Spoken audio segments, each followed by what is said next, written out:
नमस्कार। मैं अशोक कुमार पांडे और कई सारे मित्र कर रहे थे लाइव। तो हम लगातार कर रहे हैं लाइव।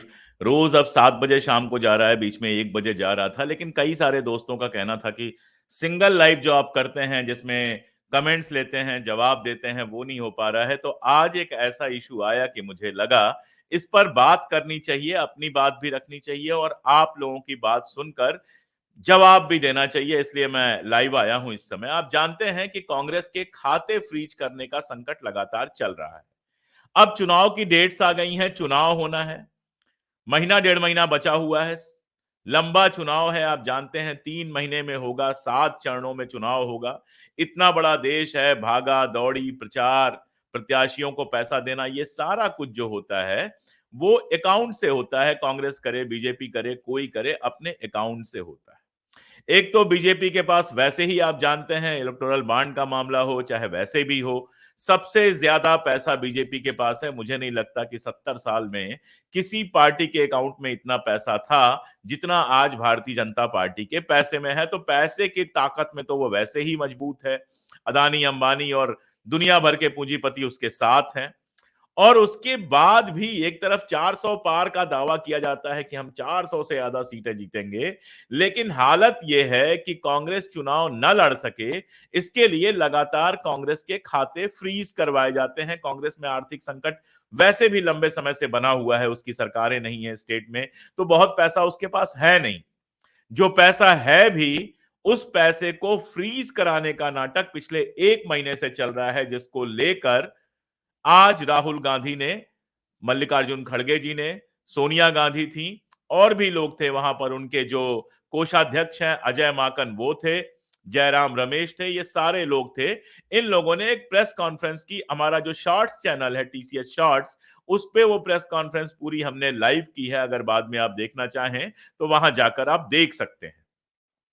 लेकिन अभी सुनिए कि राहुल गांधी ने उस प्रेस कॉन्फ्रेंस में मुख्य तौर पर क्या कहा।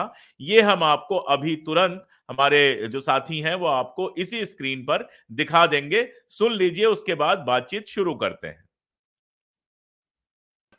1 महीने पहले कांग्रेस पार्टी के सारे बैंक अकाउंट फ्रीज कर दिए गए। आप सोचिए, आप किसी परिवार के बैंक अकाउंट फ्रीज करिए, किसी व्यक्ति के बैंक अकाउंट फ्रीज करिए, किसी बिजनेस के बैंक अकाउंट फ्रीज करिए, किसी भी संस्था के बैंक अकाउंट फ्रीज करिए, होता क्या है? एकदम खत्म हो जाता है। अगर आपने किसी परिवार का बैंक अकाउंट फ्रीज कर दिया, भूखे मर जाते हैं। वो कांग्रेस पार्टी के साथ किया जा रहा है।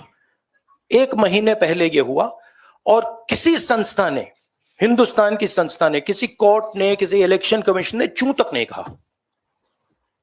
सब ड्रामा देख रहे हैं।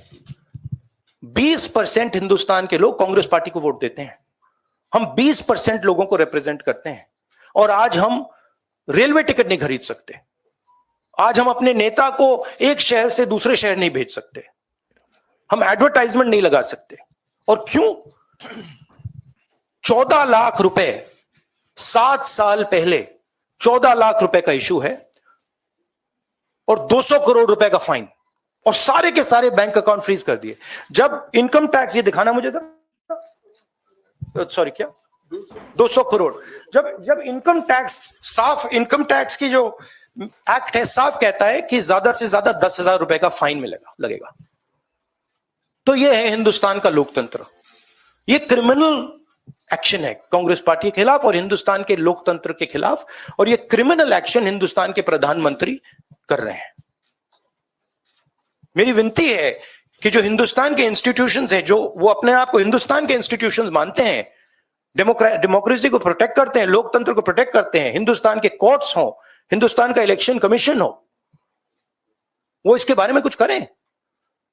और ये कहना कि हिंदुस्तान दुनिया की सबसे बड़ी डेमोक्रेसी, झूठ है। यहां कोई डेमोक्रेसी नहीं है। बिगेस्ट ऑपोजिशन पार्टी का आपने बैंक अकाउंट बंद कर दिया और 1 महीने कोई कुछ नहीं बोल रहा है। केसरी जी के टाइम से नोटिस आया है। तो अजीब सी सिचुएशन है। सब लोग देख रहे हैं और हर संस्था मतलब का रोल है इसमें। कोर्ट्स का रोल है, इलेक्शन कमीशन का रोल है,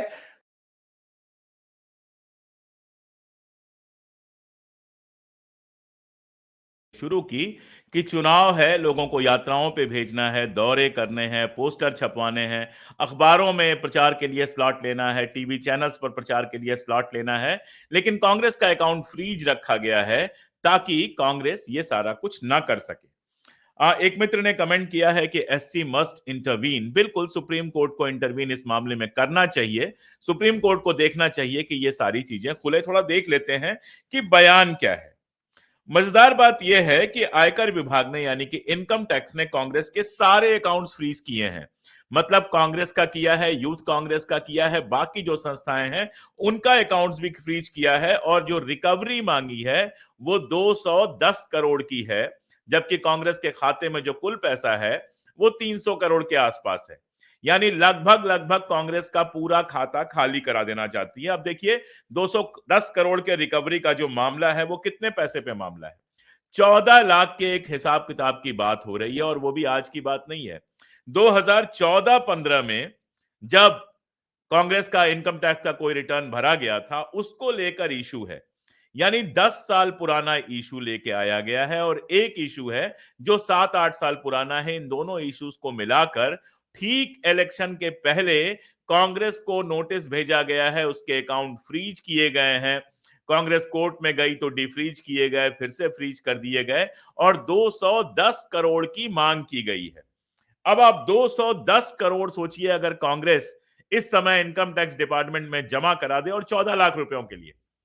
मतलब राहुल गांधी ने इस प्रेस कॉन्फ्रेंस में यह भी कहा कि 10,000 से ऊपर की पेनाल्टी नहीं लग सकती, लेकिन इनकम टैक्स डिपार्टमेंट पेनाल्टी 10,000 की तो छोड़ दीजिए, करोड़ों में मांग रहा है। 210 करोड़ की पेनाल्टी मांग रहा है इनकम टैक्स। अब यह मामला सुप्रीम कोर्ट में जाएगा, सुप्रीम कोर्ट क्या करेगा, नोटिस देगा, रोकेगा, ये सारा को एक मित्र पूछ रहे हैं, कार्तिक प्रसाद, कांग्रेस क्यों नहीं जाती supreme court? Congress supreme court में जा चुकी है, और सुप्रीम कोर्ट से ही स्थगन आदेश हुआ था जिससे डिफ्रीज किए गए थे। ये दोबारा एक दूसरे मामले में कार्रवाई की गई है। जाहिर तौर पे कांग्रेस फिर से सुप्रीम कोर्ट जाएगी, लेकिन ये पूरा जो खेल है, इस खेल को आप समझिए। राहुल गांधी ने एक बहुत इंपॉर्टेंट बात की कि हम दुनिया की सबसे लार्जेस्ट, सबसे बड़ी डेमोक्रेसी हुआ करते थे, लेकिन अब हम दुनिया की सबसे बड़ी डेमोक्रेसी नहीं रह गए। ये सही बात है। राहुल जो कह रहे थे कि 20% लोगों को कांग्रेस रिप्रेजेंट करती है, 35 लोगों को बीजेपी रिप्रेजेंट करती है, 35% को अगर पिछले चुनाव को माने, और 30% लोगों को कांग्रेस, 20% लोगों को कांग्रेस रिप्रेजेंट करती है। यानी 1/5 देश के 1/5, 1/5 लोग जो हैं, उन्होंने पिछली बार कांग्रेस को इतने बुरे हालात में भी वोट दिया था। 20% लोगों को रिप्रेजेंट करने वाली देश की सबसे बड़ी विपक्षी पार्टी के साथ यह खेल हो रहा है। और इसके अलावा जो खेल है वो खेल भी छुपे हुए नहीं है। इलेक्टोरल बॉन्ड का खेल आप लोग जानते हैं कि किस तरह से अरबों रुपए इधर से उधर हुए हैं। इसके अलावा जो लगातार इनकम टैक्स, सीबीआई, ईडी के छापे पड़ते रहते हैं, जितने छापे पड़ते हैं सारे के सारे विपक्ष के नेताओं पर पड़ते हैं। मेरा एक सवाल है कि सरकार 10 साल से काम कर रही है, बड़ी बड़ी बातें करती हैं, हमने ये किया, हमने वो किया, हमने ऐसा किया, हमने इतने लोगों को रोजगार दिया, हमने ये कर दिया, वो कर दिया। फिर सरकार को कॉन्फिडेंस क्यों नहीं है कि वो अपने काम पर चुनाव जीत जाएगी? और वो भी तब जब आप ये देखते हैं कि पूरा देश का मीडिया तो सरकार के साथ है। आप कोई भी टीवी चैनल खोलकर देख लें, इंडिया टुडे अपना कॉन्क्लेव करता है। कॉन्क्लेव में किसको बुलाता है? नरेंद्र मोदी जी को बुलाता है, बाकायदा कहता है कि आइए हमारे मंच से बोलिए, जिसका मतलब यह होता है कि चुनाव के पीरियड में आइए और हमारे मंच से अपना प्रचार कीजिए। उसके बाद न्यूज 18 कॉन्क्लेव कराता है, उसमें तो विपक्ष के किसी नेता को बुलाता ही नहीं है। तमिलनाडु भारतीय जनता पार्टी के अध्यक्ष अन्नामलाई साहब से लेके और सारे मंत्री उसमें हैं, उसमें स्मृति ईरानी जी हैं, उसमें अमित शाह जी हैं, बाकी सारे लोग हैं, और जाहिर तौर पे आदरणीय नरेंद्र मोदी यानी प्रधानमंत्री तो हैं ही। कोई भी एक भी विपक्ष का नेता नहीं है। उन्हें जरा भी ये नहीं लगा कि विपक्ष से भी 2-3 बड़े नेताओं को बुला लिया जाए ताकि उनके मंच से वो भी बात रख सकें। तो न्यूज 18 हो, इंडिया टुडे हो, आप किसी भी चैनल का नाम ले लीजिए, आप वहां पर एक बार जाइए और दिन रात सरकार का एजेंडा चलता रहता है। कल आप जानते हैं उत्तर प्रदेश में 2 हादसे हुए।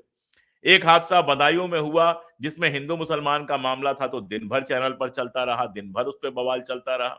लेकिन दूसरा मामला इलाहाबाद में हुआ। इलाहाबाद में एक बुआ ने अपने सगे 2 भतीजों को मार दिया, लेकिन उस पर कहीं चर्चा नहीं हुई। तो ये हिंदू मुसलमान क्यों किया जाता है, ये भी आप जानते हैं। हिंदू मुसलमान करने का सिर्फ एक मतलब होता है कि वोटों का ध्रुवीकरण हो, और उससे किसका फायदा होता है ये आप जानते हैं। आप टीवी चैनल देख लीजिए, मोदी जी जहां भी बोल रहे होंगे, रैली में बोल रहे हों, किसी कॉन्क्लेव में बोल रहे हों, किसी सरकारी मीटिंग में बोल रहे हों, उनका हर भाषण जो है वो लाइव चलता है। लेकिन वहीं अगर विपक्ष के नेता बोलते हैं, राहुल गांधी बोलते हैं, सोनिया गांधी बोलती हैं, मल्लिकार्जुन खड़गे साहब बोलते हैं, लालू यादव बोलते हैं, तेजस्वी यादव बोलते हैं, या कोई भी विपक्ष का नेता बोलता है, तो लाइव तो भूल जाइए, अक्सर उसकी रिपोर्टिंग भी नहीं होती है। मतलब मैं कहना यह चाह रहा हूं, और वही कह रहा हूं जो आप लोग जानते हैं, कि मीडिया तो पूरी तरह से इनके साथ है। इनकम टैक्स साथ में है, ईडी साथ में है, सब साथ में है। उसके बाद देश में जो माहौल बना हुआ है वो आप जानते हैं, और मोदी जी का दावा है कि विदेशों में भी डंका बज रहा है उनका। 10 साल से आपकी सरकार है, आपने 370 हटा दिया, आपने राम मंदिर बना दिया, और भी बहुत सारी चीजें आपने कर दी। कुछ नहीं सूझा तो चुनाव आते आते आपने सीएए का नोटिफिकेशन जारी कर दिया। इतना सब करने के बाद भी ऐसा लगता है कि 400 पार तो छोड़िए, शायद 276 276 जो बहुमत के लिए जरूरी है, उसका भी कॉन्फिडेंस नहीं है। आप हर जगह जाते हैं, हर जगह आप गठबंधन कर रहे हैं छोटी से छोटी पार्टियों के साथ। उड़ीसा में आपने जाकर गठबंधन कर दिया, तेलुगु देशम के अध्यक्ष को जेल में डाला था, उससे भी गठबंधन कर लिया। महाराष्ट्र में जो 2 प्रमुख पार्टियां थी, शिवसेना और एनसीपी, दोनों को आपने 2 हिस्सों में बांट दिया, उनसे भी गठबंधन कर लिया। तो हर जगह आप गठबंधन भी कर रहे हैं, मीडिया आपके साथ है, सब कुछ है, आरएसएस की इतनी ताकत है। आपका दावा है 10 साल में आपने बहुत सारा काम भी किया है, लेकिन इन सब के बावजूद आखिर क्या बात है कि आपको मुख्य विपक्षी दल चुनाव ना लड़ सके ठीक से, ये करने की जरूरत पड़ती है। इसकी वजह एक ही हो सकती है कि दरअसल ये जो कॉन्फिडेंस है, ये साइकोलॉजिकल वारफेयर का हिस्सा जितना भी हो, इससे आप साइकोलॉजिकल वार जितना भी कर रहे हो, आप एक माहौल बना रहे हो, एक परसेप्शन बना रहे हो अपने लिए कि आप कुछ बहुत बड़ा करने जा रहे हैं, 400 जीतने जा रहे हैं, और उसके बाद बयान आ जाता है कि 400 जीतने के बाद हम इसलिए 400 जीतना चाहते हैं कि हम संविधान बदल बदल देंगे। 2025 में राष्ट्रीय स्वयंसेवक संघ के 100 साल पूरे हो रहे हैं, तो आप हिंदू राष्ट्र बनाने का भी दावा करते हैं। ये सारा कुछ होता है, ये सारा कुछ चुनाव जीतने के लिए काफी होना चाहिए था। फिर इन सबके बावजूद आखिर आपको कांग्रेस का अकाउंट फ्रीज करने की जरूरत क्यों पड़ती है? और राहुल गांधी ने बिल्कुल सही कहा। राहुल गांधी ने कहा कि इतना बड़ा काम मोदी जी और अमित शाह के इशारे के बिना नहीं हो सकता था। उन्होंने कहा कि इसके पीछे अमित शाह और नरेंद्र मोदी का हाथ है। और जब वो निकल रहे थे, तो उनको बाहर मीडिया ने जब घेरा, तो उन्होंने कहा कि इसी आसुरी शक्ति के साथ हमारा मुकाबला है। वो वीडियो मैं आपको सुनवाऊंगा, लेकिन उसके पहले मैं बताऊं कि आज ही रिपोर्ट आई है कि जो हिंदुस्तान में सबसे रईस 1% लोग हैं, 1%, यानी 100 में से एक, उनके पास 30-40% संपत्ति है। अब आप अंदाज लगाइए कि 1% के पास 40% संपत्ति है, बचे जो 99% उसके पास बची हुई 60% होगी, और उस 99% में भी 4-5% लोग ऐसे होंगे जिनके पास बहुत ज्यादा संपत्ति होगी, और जो बड़ी जनसंख्या है हमारी 40-50%, उसके पास शायद देश के 2% 3% संसाधन ही बचते हों। वो बेरोजगार है, वो जोमेटो, स्विगी और इस तरह की जगहों पर बहुत सस्ती नौकरियां कर रही है, वो बिल्डिंग्स के बाहर चौकीदार की नौकरी कर रही है, 5 किलो अनाज उसको देकर आपको लगता है आपने बहुत भला कर दिया है। और साथ में क्या हो रहा है?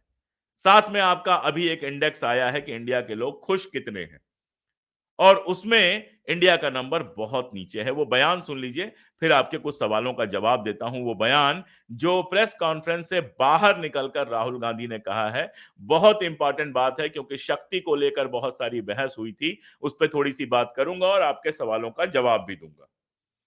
वो बयान चला दीजिए।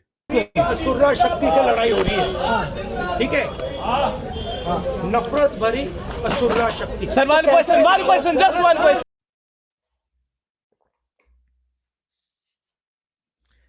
तो आपने सुना, वो यही कह रहे हैं कि यही वो आसुरी शक्ति है जिसके खिलाफ हमको लड़ाई लड़नी है। 1% सबसे रईस लोग जिनका मोदी को और मोदी को जिनका समर्थन हासिल है, और उसके बाद ईडी, सीबीआई, इनकम टैक्स और इस तरह की संस्थाएं जो कभी सबके लिए काम करती थी, अब केवल सरकार के लिए काम करती हुई नजर आ रही हैं और कांग्रेस को बाकायदा चुनाव से रोकने की साजिश हो रही है। कौशल कुमार जी पूछ रहे हैं, चुनाव के बहिष्कार करने से क्या चुनाव आयोग चुनाव करा सकता है? बिल्कुल करा सकता है साहब। इसके पहले शायद आपने पूछा था कि इंडिया गठबंधन चुनाव का बहिष्कार क्यों नहीं कर देता। चुनाव का बहिष्कार करने का मतलब है मोदी जी को हाथ में सत्ता सौंप देना। बांग्लादेश की घटना आप जानते हैं, अभी बांग्लादेश में चुनाव हुए थे, क्या हुआ था? विपक्षी दलों ने बहिष्कार कर दिया था, क्या फर्क पड़ा? जो वहां की प्रधानमंत्री थी फिर से शासन में आ गई, और अब तो बहुमत ही बहुमत है, कोई संसद के अंदर दो लोग भी नहीं है जो उनका विरोध कर सकें। तो इस तरह की कार्यवाही अगर की जाए कि इलेक्शन का ही बहिष्कार कर दिया जाए, तो लोकतंत्र में इलेक्शन का बहिष्कार करने का मतलब सिर्फ इतना होता है कि आप चुनाव नहीं लड़ेंगे, और आप चुनाव नहीं लड़ेंगे तो अगला बिना चुनाव लड़े जीत जाएगा, और अगला बिना चुनाव लड़े जीत जाएगा तो संविधान के हिसाब से 5 साल तक ना आप संसद के भीतर कुछ बोल पाएंगे और संसद के बाहर बोलने लायक होंगे नहीं। इतना प्रचंड बहुमत होगा। तो ये सब बातें हमें सूझती हैं जरूर कई बार कि क्यों नहीं चुनाव का बहिष्कार हो जा रहा है, क्यों नहीं ये हो जा रहा है, क्यों नहीं वो हो जा रहा है। चुनाव का बहिष्कार करना जो है विपक्ष के लिए कोई ऑप्शन नहीं है कौशल जी। अगर चुनाव का बहिष्कार करेंगे तो 5 साल के लिए हमारे और आपके मुंह पर और इनके मुंह पर भी ताला लग जाएगा। 5 साल बाद देश कहां होगा ये ना आप जानते हैं ना मैं जानता हूं। जगत नारायण जी कह रहे हैं ये सब बातें जनता तक पहुंच नहीं रही हैं, यही बहुत चिंता की बात है। इसीलिए मुझे लगता है कि रोल बहुत इंपॉर्टेंट हो जाता है। कांग्रेस के कार्यकर्ताओं को ये बातें जनता तक पहुंचानी चाहिए थी, लेकिन कांग्रेस के सांगठनिक जो ढांचा है उसमें कुछ समस्याएं तो हैं ही, जिसकी वजह से जनता के बीच में। और एक और बात है, 2014 के पहले अगर इस तरह की कोई घटना होती थी तो सारा मीडिया एक स्वर से उस तरह की घटना पर बोलना शुरू करता था।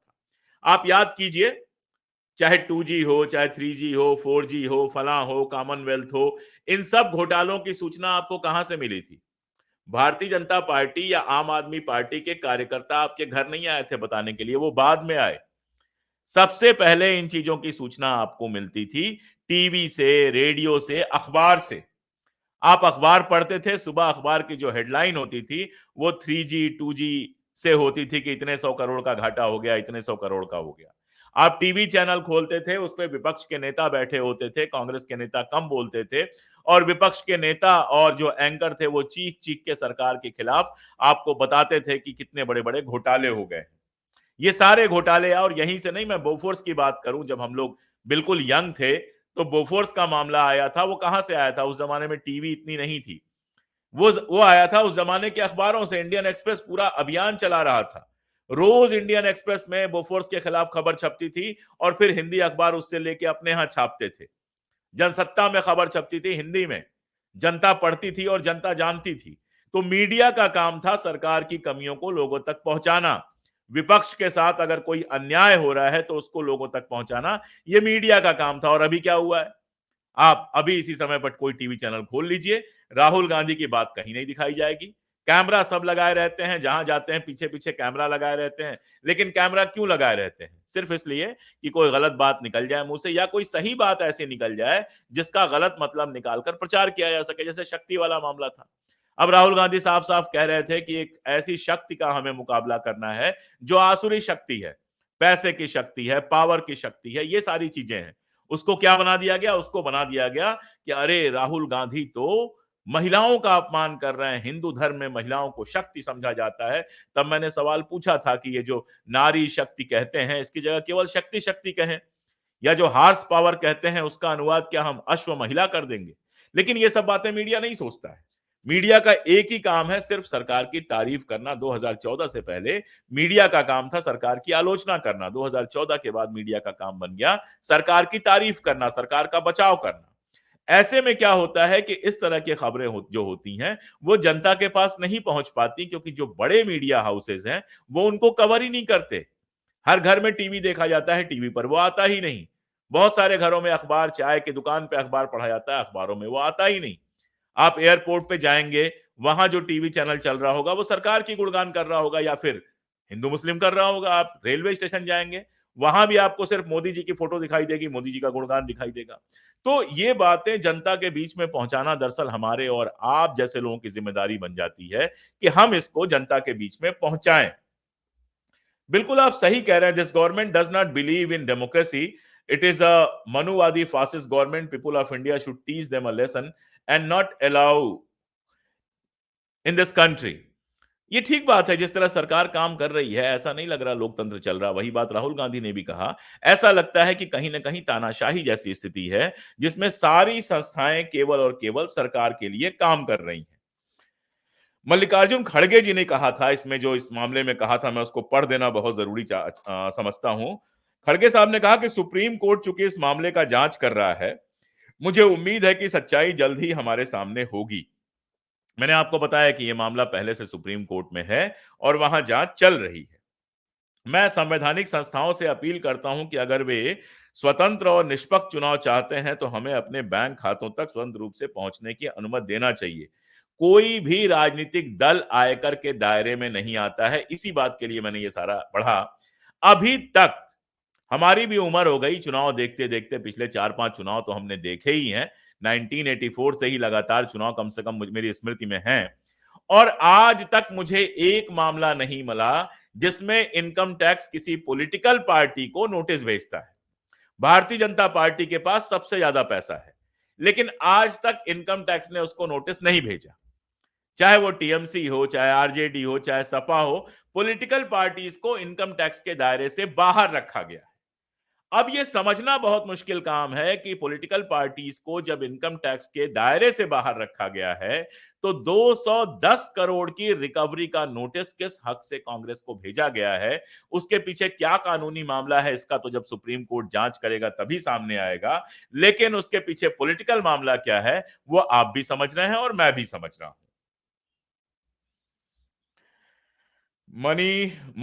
मोमिनून साहब कह रहे हैं, तब कांग्रेस प्रोटेस्ट क्यों नहीं कर रही है? राहुल गांधी विद कांग्रेस वर्कर जमीन पर उतर जाएं इंडिया अलायंस इलेक्शन के बाद। दिक्कत यह है कि अगर वो जमीन पे उतर भी जाएं, और प्रोटेस्ट लगातार होते हैं, दिल्ली में कम से कम प्रोटेस्ट लगातार होते हैं और राहुल गांधी सड़क पर उतरते रहते हैं। अभी इतनी लंबी यात्रा की उन्होंने, और पूरी यात्रा प्रोटेस्ट ही थी, पूरी यात्रा में वो न्याय की बात कर रहे थे। लेकिन वही जो मैंने कहा कि इसको कहीं भी कवर नहीं किया जाता है। ये सारी चीजें आती हैं चली जाती हैं, कवर नहीं किया जाता है। लोग हिंदू मुस्लिम में इतना ज्यादा उलझे हुए हैं कि इधर किसी का ध्यान ही नहीं जाता। आप सोचिए कि बोफोर्स का मामला कुछ करोड़ रुपए का था, उस पर इस देश में तहलका मच गया। प्याज की कीमतें बढ़ गई थी और सरकार बदल गई यहीं दिल्ली में। और इलेक्टोरल बॉन्ड का इतना बड़ा मामला आया है, अभी तो 1200-1300 करोड़ का हिसाब मिला है। कहा जा रहा है कि इससे ज्यादा का हिसाब बाकी है। आज ही स्टेट बैंक ऑफ इंडिया वो नंबर जारी करेगा।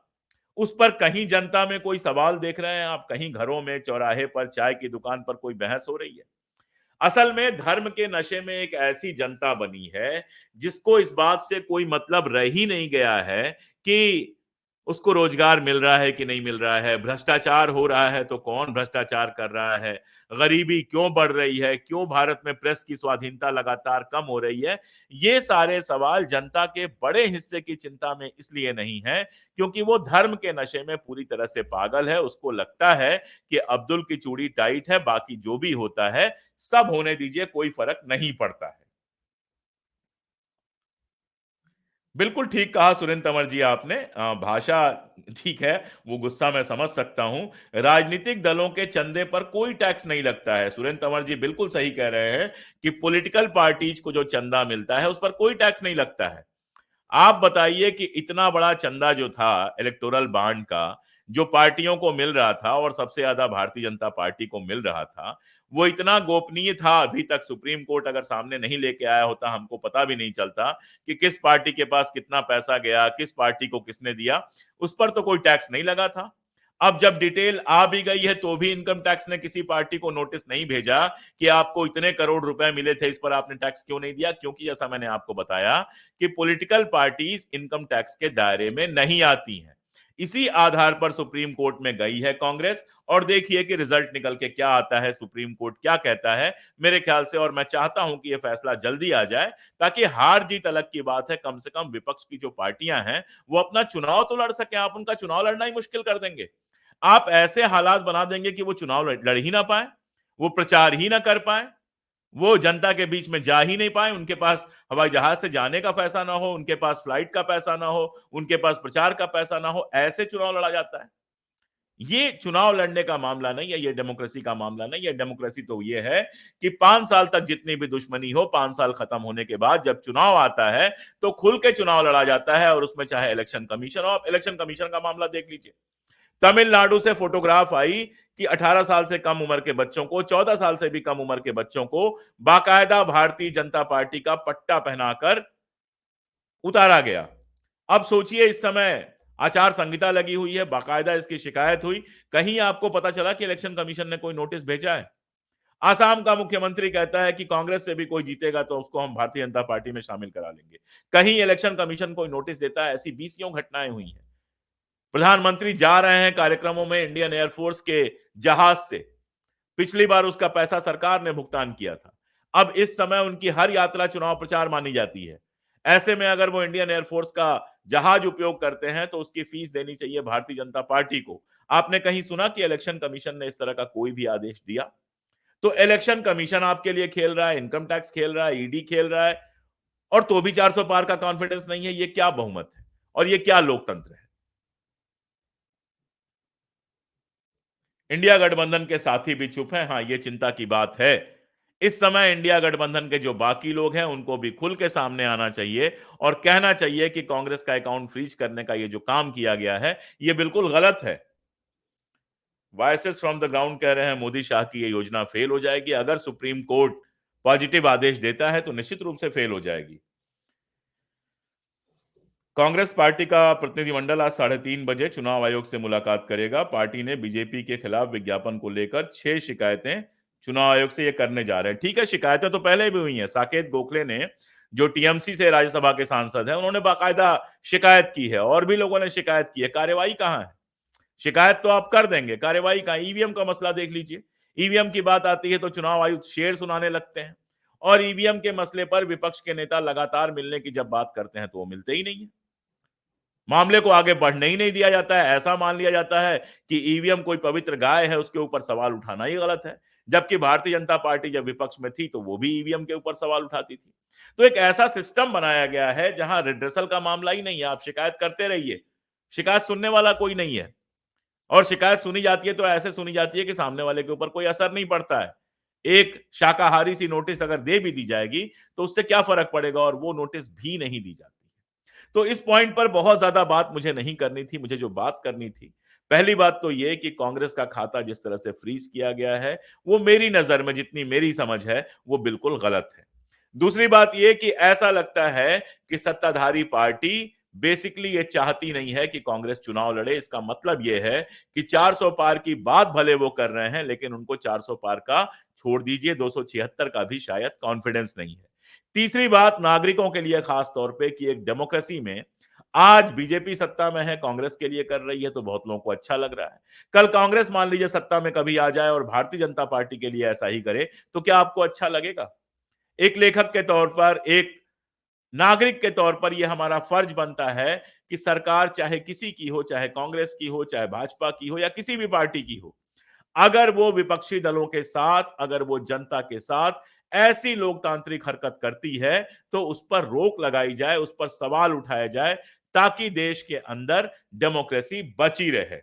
मुझे बहुत ज्यादा बातें नहीं करनी थी, मैं आधे घंटे के लिए लाइव आया था। आप लोगों ने सुना, आप लोगों ने सवाल पूछे, मेरी कोशिश थी कि मैं उसका जवाब दूं। ज्यादातर लोगों के सवाल मैंने लिया, और अब मैं आपसे विदा चाहूंगा। बहुत शुक्रिया, देखते रहिए हमारा चैनल। आप लोगों की सहायता से, आप लोगों के सहयोग से हम धीरे धीरे 1 मिलियन की तरफ बढ़ रहे हैं।